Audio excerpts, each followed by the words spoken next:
اگر کسی شریف لڑکے کی نئی شادی ہو اور ایسی بیوی ملے جو پہلے سے بوائے فرینڈ رکھتی ہو. آج کل کے لڑکے شادی دیر سے کرنے کے عادی ہیں تو حدود سے باہر تو ہو جاتے ہیں, لیکن آج کل کے کی گرل فرینڈ بوائے فرینڈ شریف لڑکا ایسے میں کیا کرے اور لڑکی کے ایپ جان جائے؟ بھائی اب اس پہ پردہ ڈالے. آپ کو اپنی بیوی کا کوئی ایپ پتہ چل گیا جو شادی سے پہلے کا ہے, بیوی کو آپ کا ایپ پتہ چل گیا جو شادی سے پہلے کا ہے, تو اللہ نے قرآن میں کہا ہے ہن لباس لکم وانتم لباس لہن, تم دونوں ایک دوسرے کے کیا ہو؟ لباس. لباس کا کام آپ کے ایپ کو ظاہر کرنا ہوتا ہے یا چھپانا ہوتا ہے؟ لباس تو ساری پھوڑے پھنسیاں کھڈے سب کیا کر دیتا ہے, اوپر سے بڑے اچھے اچھے لگ رہے ہوتے ہیں آپ.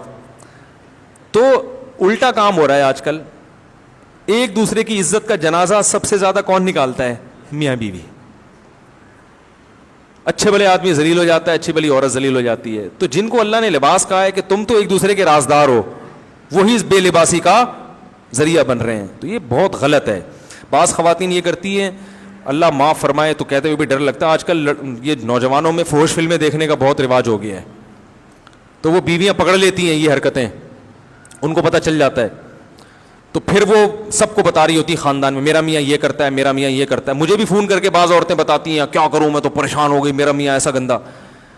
تو میں کہتا ہوں آپ کے میاں نے بہت گندا کام کیا, لیکن آپ اس سے بھی زیادہ گندا کام کر رہی ہو کہ اس کی برائی کو ساری دنیا کے سامنے, اور اس میں آپ کی اپنی بدنامی, آپ کی اولاد کی بدنامی. ذرا سی کسی کو دشمنی ہوگی نا, وہ آپ کے بچوں کو تانا دے دے گا کہ تمہارا باپ ایسا تھا, اور آپ کی بدنامی. عورت کی عزت تو اس کے شوہر سے ہے. تو میں صاف, کبھی ایسی کوئی فون آئے نا میں صاف منع کر دیتا ہوں, مجھے نام نہیں بتانا, نام نہیں بتانا, بس اپنا بھی نام نہ بتاؤ, اس کا بھی. میں نہیں چاہتا بھائی میں پہنچوں, ہم کیوں کسی کے راز پر مطلع ہوں.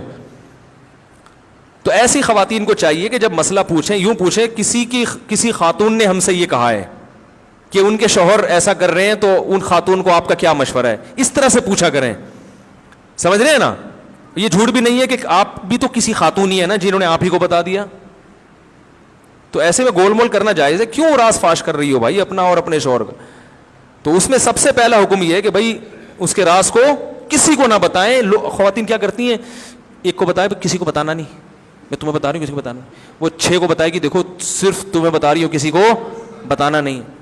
اور جب وہ 18,000 لوگوں تک بات پہنچتی ہے تو وہ فحش فلموں میں مزید اضافہ کر کر کے لگائی بجھائی کے پھر ناجائز تعلقات, اور وہ جو نہیں بھی گئی ہوتی ہے نا, وہ 20 الزامات اور لگ کے آگے ضرب ہوتی چلی جاتی ہے. وہ بیچارہ کمبخت بعد میں توبہ بھی کر لیتا ہے بعض دفعہ رو رو کے اور چھوڑ دیتا ہے, لیکن وہ اپنی بیوی کی نگاہوں میں بھی گر گیا, معاشرے کی نگاہوں میں بھی, اولاد کی نگاہوں میں بھی گر گیا, کیونکہ یہ باتیں پھر اولاد تک بھی کسی نہ کسی ذریعے سے پہنچ جاتی ہیں. تو اس لیے بہت, میں یہ نہیں کہہ رہا, اس کا دفاع نہیں کر رہا, آپ کے میاں کا کام گندا کیا بہت ہی, لیکن اس گندے کام کا حل یہ ہے کہ آپ اس کو محبت سے الگ لے جا کے سمجھائیں. سمجھ میں آ رہی ہے بات؟ کو بولیں گے یہ آپ پہ سوٹ نہیں کرتا, آپ شادی شدہ ہو, آپ کو ایک حلال اللہ نے نعمت دی ہے, تو آپ کیوں اس گندگی کی طرف جا رہے ہو؟ اس کا ساتھ دیں, اس سے وہ برائی چھڑوانے کی کوشش کریں.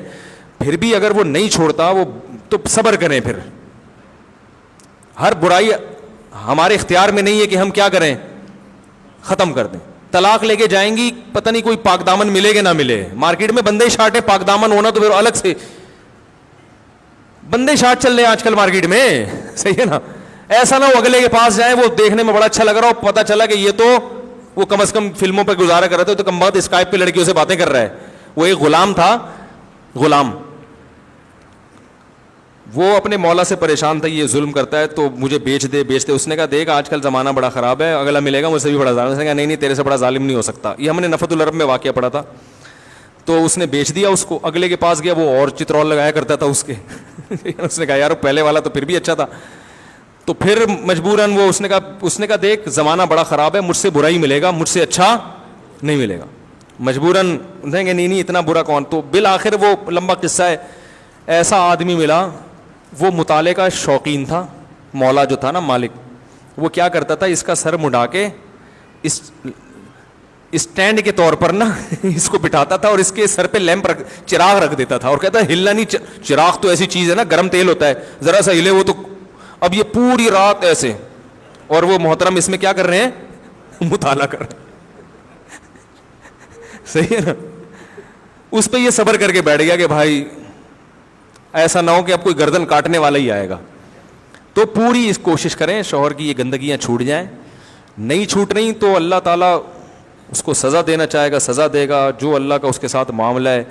لیکن اپنا گھر کو خراب نہ کریں, اس کے بڑے نقصانات ہوتے ہیں, اس سے بڑا فتنہ اور فتنہ ہو جاتا ہے. اور اس کمبخت کو بھی چاہیے کہ اللہ کے بندے کچھ اللہ کا خوف کرو. تمہاری بیوی پہ کیا اثر پڑ رہا ہے, اس کا اثر تو برا پڑتا ہے بہرحال, اس کے دل سے عزت نکل جاتی ہے, وقار نکل جاتا ہے, اور اللہ نہ کرے بچوں کو پتہ چل گیا, وہ پھر باپ کا وقار ہمیشہ کے لیے نکل جاتا ہے. تو بچے پھر آج کل اتنے سمجھدار تھوڑی ہیں کہ باپ کے احسانات کو دیکھیں, وہ ایک برائی کو دیکھ رہے ہوتے ہیں. تو ان چیزوں کو چھوڑ دینا ہی عافیت ہے. آخرت بھی خراب, دنیا بھی خراب ہو رہی ہے اس میں. اور اگر کسی سے گناہ ہو گیا, بھائی توبہ کا دروازہ کھلا ہوا ہے, گڑگڑاؤ اللہ کے سامنے, اللہ توبہ کرنے کے لیے, قبول کرنے کے لیے تیار ہے. عادت پڑ گئی ہے تو اہل اللہ سے اصلاحی تعلق قائم کرو کہ بھئی مجھے اس کی لت پڑ گئی ہے, کیسے یہ لت چھوٹے, کیسے عادت چھوٹے.